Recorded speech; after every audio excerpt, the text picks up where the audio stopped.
ಇದು ಗುಂಡ್ಲುಪೇಟೆ ಕಡೆಗೆ ಕಡೆಯಿಂದ ಗುಂಡ್ಲುಪೇಟೆ ಕಡೆಗೆ ಇರೋಂಥ ರಸ್ತೆ. ಆ ಕಡೆಯಿಂದ ಬಂದರೆ ಇದು ಮೈಸೂರು.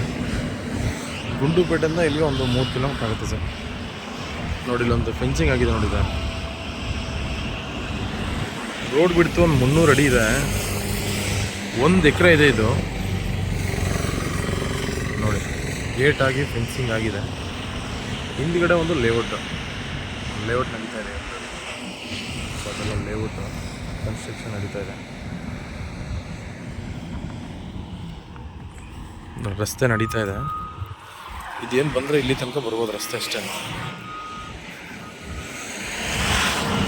ಒಂದು ಬೋರ್ ಇದೆ ಒಳಗಡೆ ಕಾಣ್ತಾ ಇದ್ದಿಲ್ಲ, ಅದೊಂದು ಬೋರ್ ಇದೆ. 1 ಎಕರೆ ಅಲಿಲೇಷನ್ ಆಗಿದೆ, ಕನ್ವರ್ಷನ್ ಆಗಿದೆ.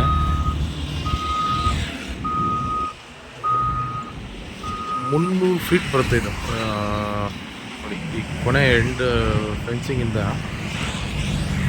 ಆ ಫೆನ್ಸಿಂಗ್ ತನಕನೂ ಇದೆ ನೋಡಿ. ಹೈವೇ ರೋಡ್ಗೆ ಅಟ್ಯಾಚ್ ಇರೋಂಥ ಜಾಗ.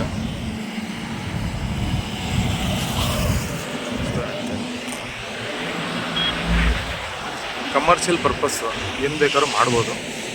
ಹಿಂದ್ಗಡೆ ಲೇಔಟ್ ನಡೀತಾ ಇದೆ ನೋಡಿ. ಈ ಕಡೆನೂ ಲೇಔಟ್ ಇದೆ.